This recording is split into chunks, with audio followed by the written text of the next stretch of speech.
Before the Tea Party was angry about Morgan Freeman calling them racist, they were surprised. After that, soon followed being disheartened and then the anger.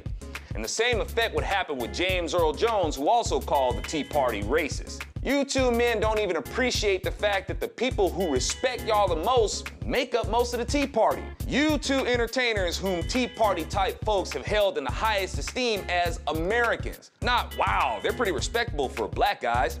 No, just flat out respected. But now, James Earl Jones, whom we on the right have long admired, has turned into Thulsa Doom right before our very eyes. I think what's happening. Propaganda.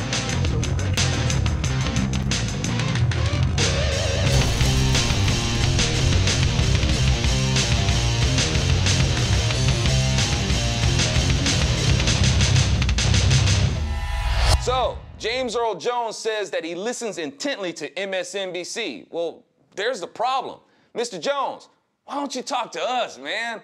Racism is rooted in prejudice. And if you made a judgment against us without even knowing us, that would make you prejudiced now, wouldn't it? What it sounds like to me is that your grandmother taught you how to be an expert at being a racist, not how to spot one.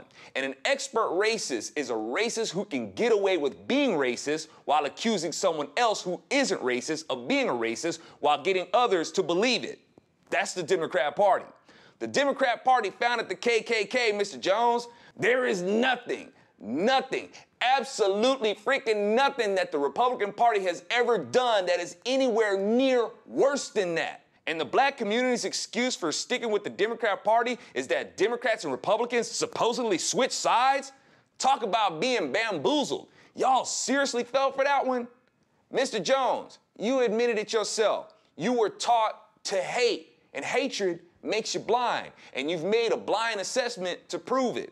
And you're rapping with Tavis Smiley, a self-proclaimed yet self-loathing Christian who thinks that Christians are just as murderous as Muslims. And now that I think about it, Sheila Jackson Lee shares the same sentiment, which furthers my suspicion that Sheila Jackson Lee is really Tavis Smiley in drag. And as a Christian, you let them get away with making such bigoted statements against your faith. But we, the Tea Party folks, are guilty of racism based on what? But Mr. Jones, seriously, why don't you talk to us? You can even talk to one of us so-called token black folks. Maybe you could talk with Pastor Stephen Broden.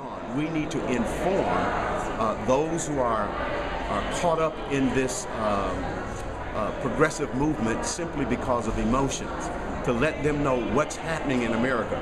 Our freedoms are in jeopardy, that they are slowly being eroded away through the progressive agenda. We need to inform the general public as to what's happening.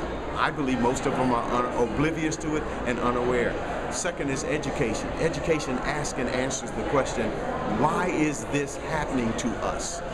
That gives us an opportunity to do an analysis, to do an expose of the progressive movement, of socialism, communism, Darwinism, Marxism, and how all those isms are anti-God systems, and that they're designed to depossess this nation of its religious heritage, its Judeo-Christian heritage. He, along with several more of us conservatives who are black, who have actually attended Tea Parties and see firsthand what MSNBC is lying about, will be appearing in the documentary film Runaway Slave. Would you consider watching it and then talking with us about it? You do realize that MSNBC depends on things like stoking racism to maintain people's interests, right? I'm Alfonso Rachel with Zone Nation, where I'll remind you, I used to be a liberal. I don't speak from prejudice. I speak from experience. I know how they are, and I know where their ideology leads. But those of you who speak against the Tea Party speak only from what you've heard from the left-wing media through a flashing box. Oh, Lordy, what to do when the romance been gone?